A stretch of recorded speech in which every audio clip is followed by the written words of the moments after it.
and a look at young adult employment. All that and more right here on the Beaver News.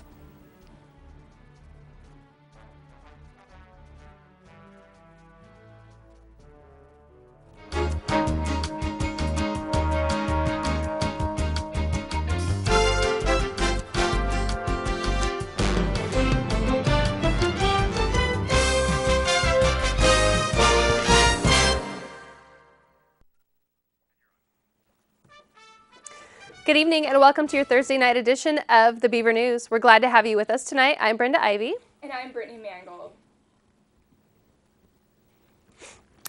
Oregon State University is leading the way once again. This time, the university has set a goal for zero greenhouse gas emissions by 2025. Drew Wilson McGrath of the Daily Barometer reports, in April of 2007, OSU's President Ed Ray signed an initiative put forth by the American College and University President's Climate Commitment, with the goal of making OSU carbon neutral. In 2008, OSU was responsible for producing over 116,000 metric tons of carbon dioxide equivalents, a unit of measurement reserved for GHG emissions. Brandon Trelstad, the sustainability coordinator at OSU, is confident about the progress that has already been made since 2008, saying, quote, "We have targeted a few specific projects as a result of the climate plan, but generally speaking, much of the sustainability-related work you see, including energy conservation projects, additional bike parking, and support of the transit system, is business as usual for OSU," end quote. The United States Green Building Council developed the LEED framework as means of giving concise guidelines to building contractors and business owners across the nation for green building development. 3 buildings on campus have obtained the gold certification, while the Energy Center, which is capable of producing almost 50% of power used to operate the campus on a daily basis, has achieved platinum certification. With Valentine's Day just around the corner and many people going on a first date, or even for couples who have been together for a while and may just need an etiquette refresher, let's take a look at the top 5 dating deal breakers as reported by CNN. The #1 deal breaker on a date is poor hygiene, according to 84% of people surveyed and the most popular response of women. The #2 deal breaker and most popular response of men is constantly talking on a cell phone, followed by being rude to restaurant staff, talking too much about an ex, and coming in at 5th place is flirting with restaurant staff. So if you are guilty of committing these faux pas, you may want to change your ways if you want to get that second date. Engineering professor at Oregon State University, Chris Daly, has created a national plant map that is now usable on the web. As reported by McKinley Smith of the Daily Barometer, the Department of Agriculture approached Professor Daly with a request to update the old hand-drawn plant hardiness zone map created in 1990. According to the USDA website, the PHZM displays average annual extreme minimum temperature information from the National Weather Service from the years of 1976 to 2005. Daly used PRISM, a climate mapping technology he developed himself, to create the map. Long-lived perennials that must survive the winter are most at risk from colder temperatures. Therefore, orchards and vineyards are vulnerable to cold temperatures, and technology such as the PHZM map can help farmers predict where to plant or not to plant their crops. Due to the map's availability online, it can serve as a tool for the average gardener to improve their seasonal crops. Sadly, the OSU community lost one of its professors over winter break. As Tony Santilli of the Daily Barometer reports, Dr. Deanna Marie Pantock Kingston passed away due to breast cancer, leaving behind a legacy for friends and students to remember her by. Although an anthropology professor, to many Dr. Kingston was more than that. She was also an advisor and role model to Native American students. She strived to find ways for students to interact with the groups of people they studied in her classes. Her friends described her as a strong, vibrant, brilliant woman who was taken from all of us too soon. Dr. Kingston spent over 10 years at OSU, and in 2003, she received a National Science Foundation grant, which allowed her to do work with people of King Island of Alaska, and because of her work, many King Islanders have been able to return to the island and pass on their knowledge to the younger generations. Dr. Kingston will be remembered by many.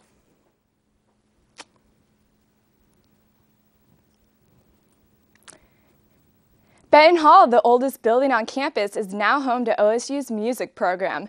But this historic building has also played many other roles in the past century. The Daily Barometer's Anna C. Buchanan reports, Benton Hall was built in 1888, and since then, the most significant change has been the repurposing the administrative building into a music hall, which has the acoustic and spatial state of the aging building was not designed for. Due to the current rapid expansion in student enrollment, old buildings such as Benton Hall are now undergoing alterations to host the classes for departments that do not have their own building. Dr. Christopher Chapman, director of band, says, quote, "High schools have better facilities than we do. OSU bands know because they visit high schools, and the difference is that many of their music rooms were either made for music or structurally adjusted for sound. Sound curtains hung in their walls are not their first line of choice for acoustic control," end quote. Dr. Chapman notes that the music department has done a tremendous job at making the most of what Benton Hall has to offer. Oregon State University has the largest music program in the Northwest and continues to grow, which is why the music department hopes the university will construct a building designed for their needs in the near future. We are heading into our first short break, but don't go anywhere because when we return, we have a sports update and a look at news around the nation. Stay tuned. Welcome back to the Beaver News right here on KBVR. OSU's Theater Arts is performing The Feeble-Mindedness of Women, written by Stacy Sweden, for the second time this evening and continuing through this weekend. As a science-driven university, this play could not be more appropriate, since the plot exposes the life of Gertie Corey, the first American woman to win the Nobel Prize for her discovery for the mechanism for blood glucose regulation. Through the device of a play within a play, 5 actors rehearse a play about Gertie Corey, and in the process, the audience sees the challenges faced by the actors as they attempt to create the theatrical piece that accurately depicts the struggles and discrimination towards women in science prevalent in the first 6 decades of the 20th century. The performance runs this Friday and Saturday at 7:30 p.m. and Sunday at 2 p.m. at OSU's Lab Theater located in Whitcomb Hall. Tickets are available 45 minutes prior to each performance at the door, and student tickets are free.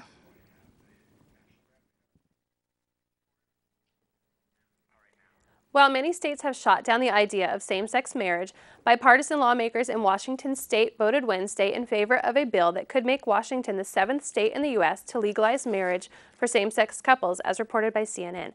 Washington Governor Christine Gregory has vowed to sign the bill, saying, quote, "With today's vote, we tell the nation that Washington state will no longer deny our citizens the opportunity to marry the person they love," end quote. The 55-43 vote in the House puts couples one step closer to making their commitment legal. If it does not get put on the November ballot by opponents, the law will go into effect in June. Vending machines offer students access to guilty pleasure snacks such as soda, chips, and candy. But one university is expanding the guilty pleasure options in their vending machines to include the emergency contraception pill, Plan B. Sarah Paith of the Daily Barometer reports Shippensburg University in Pennsylvania decided to have Plan B in vending machines after studies showing 85% of the student population was in support of offering this emergency contraceptive via vending machines. Plan B is known as the morning after pill that can be taken up to 72 hours after participating in unprotected sex.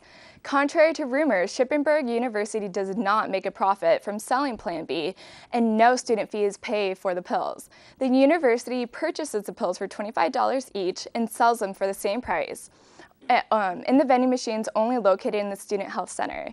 Some argue that placing Plan B in vending machines encourages students to abuse the drug as a form of regular birth control.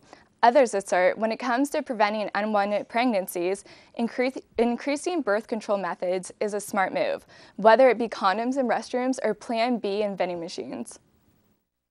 Tyler Clemente was only 18 years old and a freshman at Rutgers University when he decided to end his life, reports CNN. Clemente's roommate and another student allegedly saw Clemente kissing another man as they spied on him with a webcam. According to prosecutors, after the incident, Tyler was treated so badly and humiliated by his roommate, Darun Ravi, that he jumped off the George Washington Bridge, causing his death. In December, Ravi turned down a plea deal, which would have kept him from serving any jail time. Instead, he now faces trial on February 21st and is charged with a 15-count indictment, including hate crime charges. We now go to Cassidy for a look at the weather.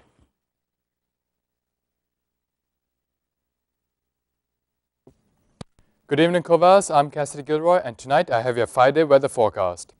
Tonight, expect to see some clear night skies with a low of 45 degrees. And Friday, we are back to the rain with a high of 54 degrees and a low of 36 degrees at night. Saturday, we have some nice sunny skies for you with a high of 54 degrees and a low of 37 degrees at night. Sunday, we are back to the rain with a high of 45 and a low of 30. And finally, on Monday, we shall have even more rain with a high of 46 degrees and a low of 34 degrees at night. That's a 5-day weather forecast. Back to you guys in the studio. Miramonte Elementary School in Los Angeles, California reopened today after shutting down due to the shocking child abuse scandal after Mark Burnt, a former teacher at the school, was arrested last week for allegedly taking more than 600 inappropriate and graphic photos of children who were in his classes. CNN reports as the investigation continued into the sexual misconduct scandal, authorities also charged a second teacher, Martin Springer, whom the school board fired Tuesday. The Los Angeles Unified School District replaced the entire staff, including teachers, principals, administrators, and janitors, to avoid any other surprises. The new staff is trained to include social skills in their lesson plans so kids can adjust to having all new teachers. The old Miramonte staff will be relocated indefinitely, a decision that has upset many parents who are angry that good teachers are being punished because of the crimes allegedly committed only by a couple. College is a time that most students open their first credit card. Even with help from parents, loans, and part-time jobs, there are always things that we desire, and having a credit card can help us get the things we want. But would you be willing to pay $400 a year just to own a credit card? CNN reports this is how much First Premier's Platinum card can end up costing you.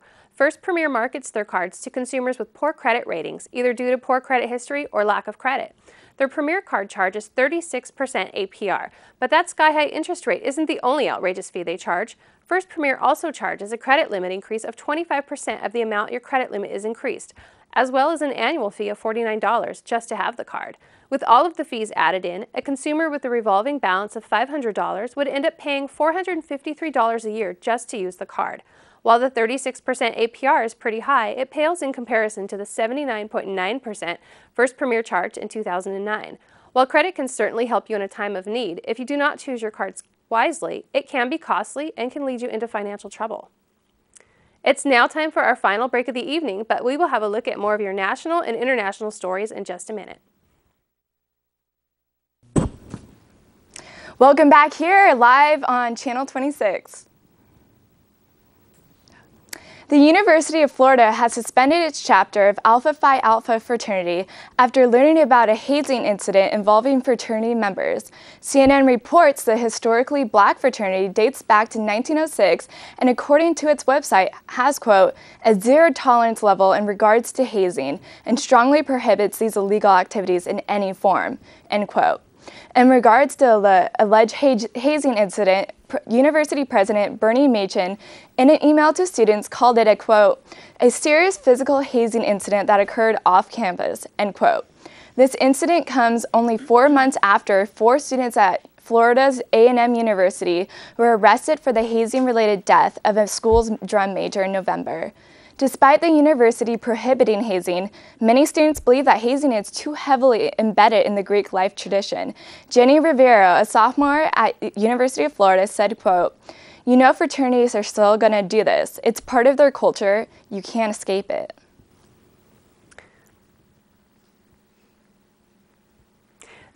CNN is reporting that the young adult employment rate is at the lowest level since World War II. Only 54.3% of 18 to 24-year-olds were employed by the end of 2011. With a larger number of 18 to 24-year-olds in college than ever before, only 40.7% of students were employed last year. As for young adults not in school, the employment rate dropped to 65%. The weakened job market has forced some young adults to delay some major life decisions, such as getting married or having a baby. CNN reports that almost half of 18 to 34-year-olds surveyed said they had to take a job that they didn't want, and 1 in 4 had to move back home with their parents. With the job market looking bleak, young adults remain optimistic, with 88% of 18 to 34-year-olds saying they expect to earn enough for the lifestyle that they want to live. Invasion of privacy by the government has been a hot topic for many years, but now the issue is focused more on invasion of privacy from the internet companies. As CNN reports, companies such as Facebook and Google know more about us than even our closest friends. Google has every email you ever sent or received from Gmail, every search you have ever made, the content is every chat you have ever had on Google Chat, along with any other piece of information entered in the application Google offers. Facebook is similar since it keeps every comment, picture, posts, likes, friends, and unfriends in their database even after you delete your Facebook. Once you click it or Google it, it cannot be unclicked. The European Commission has a new policy proposal known as the right to be forgotten. This proposal would allow internet users in 27 European countries to demand internet companies to delete their personal information. Companies such as Google and Facebook profit from your private information by selling it to advertising companies who put ads on websites you visit to match your interests. Laws such as this are seen as the only way to change one of the ways to change companies' terms of service, which could prevent them from hoarding our personal information. If you were thinking about getting a Kodak digital camera, you may be disappointed. Kodak announced today that they will no longer be in the digital camera business and instead will license its brand name to other manufacturers, as reported by CNN. Kodak is phasing out digital cameras, pocket video cameras, and digital picture frames. This might seem surprising since just a few weeks ago, Kodak showed off a line of 6 new digital cameras at an electronics show in Las Vegas. But it is part of the company's restructuring after filing for Chapter 11 bankruptcy last month. Kodak stopped selling film cameras in 2004 and has struggled to keep up with the developments of digital technology. Kodak says they will continue to honor all warranties and still provide technical service and support. The company will now focus on photo printing desktop inkjet devices and will continue to sell disposable cameras. CNN reports a Syrian opposition group claims as many as 131 deaths, 10 of which were children, have occurred at the hands of the government forces today as President Bashar al-Assad escalated a brutal assault on the opposition that is working to end his regime. The president has denied attacking civilians, saying Syrian forces are targeting armed gangs and foreign terrorists determined to overthrow the government. It is the 5th day of attacks on opposition forces and the civilians in the city of Homs, the 3rd largest city in Syria. Reports from within the country say bomb explosions by Syrian forces occur every 5 minutes, causing a horrific scene of bleeding civilians running for cover, but are picked off by Syrian snipers. CNN cannot independently confirm the reports in Syria because the government has severely limited the access of international reporters. A Syrian activist described situations in Homs as, quote, "There's not one safe place in the area. The army is surrounding us in big numbers. Lots of tanks, footmen, troops, anti-air tanks that are hitting us with rockets nonstop from 4 a.m. all day," end quote. A Security Council resolution addressing the violence failed to pass over the weekend after Russia and China voted against it. All other Security Council members, including the United States, voted for the resolution. The measure is also supported by the European Union and the Arab League. We now go to Tyler Dahlgreen for a look at sports.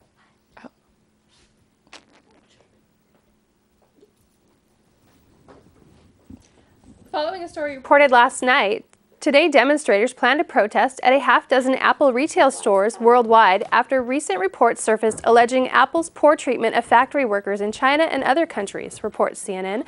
A petition was started for a reform of the treatment of workers, and after collecting 250,000 signatures, copies of the petitions were expected to be hand-delivered in retail stores today in key locations such as New York City, San Francisco, and London. Apple declined to comment on the planned protests. However, they did reaffirm that they are committed to fair labor practices. Protesters are calling for Apple to apply their motto of "think differently" to the treatment of their workers. And now on to Tyler for sports. After 3 consecutive games on the road, Oregon State, 15-8, 5-6 in the Pac-12, returns to Gill Coliseum tonight to host Washington State at 7 p.m. The Beavers have won 4 of their last 5 games. Oregon State looks to put an end to their recent struggles against the Cougars, who have won 3 in a row in the series and 9 of the past 11 after an 81-76 victory on New Year's Eve day in Spokane, Washington. Oregon State's last home win against Washington State was 2 seasons ago when the Beavers won 59-55 on March 4th. Junior Jared Cunningham leads the Pac-12 in scoring with 18 points a game and 2.8 steals per game, and could become just the 6th player to lead the conference in both categories since they started keeping steals statistics in 1978. All 5 players who led the conference in scoring and steals were named Pac-10 Player of the Year that season. Oregon State will get both Friday and Saturday off before hosting Washington Sunday afternoon at 2:30 p.m. The game will be televised on Root Sports. Women's basketball headed to the Palouse to face Washington State tonight at 7 p.m. at Beasley Coliseum. Currently sitting in 4th place in the Pac-12 at 6-5, Oregon State is 44-25 all-time against Washington State and currently 62nd in the NCAA RPI rankings. The Cougars have won the last 3 meetings, including a double overtime contest in Corvallis on New Year's Eve earlier this season. Junior Sage Ndindi has 107 career three-pointers, 4th on the all-time list, and needs just 6 more tonight to move into 3rd.